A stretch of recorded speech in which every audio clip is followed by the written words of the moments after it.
monsieur le ministre de l'Intérieur, vous qui vous êtes visiblement trompé de ministère, puisque vous ne parlez que de l'extérieur et surtout de l'Algérie, dont pourtant le taux d'exécution des OQTF est le même que le Maroc, la Tunisie ou le Mali, témoignant que vous ne vous agitez pas pour les Français, mais pour vos propres intérêts. Avec vos ripostes graduées, vos menaces de démission, vous nous jouez tous les jours une nouvelle partition qui ne vous mène qu'à des défaites. Car pour exister, vous copiez les méthodes des fascistes outre-Atlantique, mais vous n'êtes pas Trump, monsieur, juste un joueur de trompette. Oui, il faut parler de sang sale.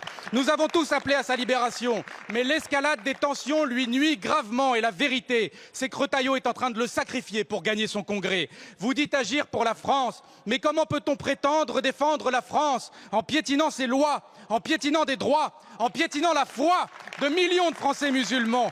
Pourquoi M. Retailleau et son gouvernement s'acharnent-ils à vouloir couper le fil de cette histoire délicate tissée entre nos deux peuples, qui ont tant d'enfants en partage? Ces mêmes enfants qui n'ont pas à tourner la page de la colonisation, mais qui ont un besoin de vérité, car les crises s'enchaînent à cause de ces non-dits et de toute cette histoire qu'on a voulu laisser enfouie. D'ailleurs, vous qui dénoncez la cancel culture, alors pourquoi ne pas vous insurger quand un documentaire sur l'usage des armes chimiques en Algérie est déprogrammé de la télé?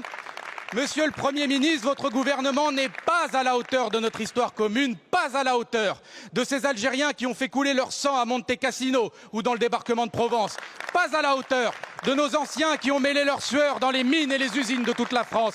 Il n'est nullement question ici de repentance, mais juste d'apporter un peu de respect et de reconnaissance. Et ce n'est pas l'Algérie qui nous agresse, monsieur le Premier ministre, c'est vous qui agressez la France lorsque les vôtres osent parler des belles heures de la colonisation. Car en disant cela, vous insultez Gisèle Halimi, Simone de Beauvoir, Jacques Vergès ou Fernand Yveton et tous ces Français qui ont su, contrairement à vous, s'opposer à l'inhumanité, qui ont milité dans l'ombre et la lumière pour rapprocher ces deux peuples que vous essayez aujourd'hui de séparer.